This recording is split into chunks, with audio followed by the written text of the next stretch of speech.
Hi friends, சுட சுட தோசை,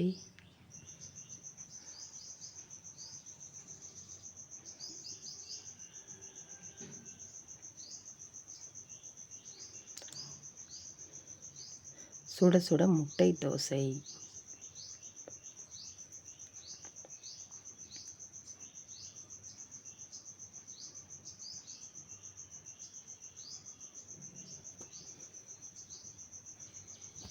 சுட சுட டேஸ்டியான தேங்காய் சட்னி.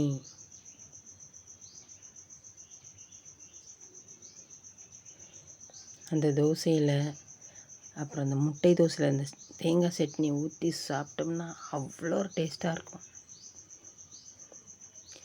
விவசாயத்தை பாதுகாப்போம், நாட்டை செழிப்பாக்குவோம். விவசாயம் பிடிச்சவங்க என்னோடய வீடியோவுக்கு சப்ஸ்கிரைப் பண்ணுங்கள், லைக் பண்ணுங்கள், ஷேர் பண்ணுங்கள், கமெண்ட் பண்ணுங்கள். Thank you friends.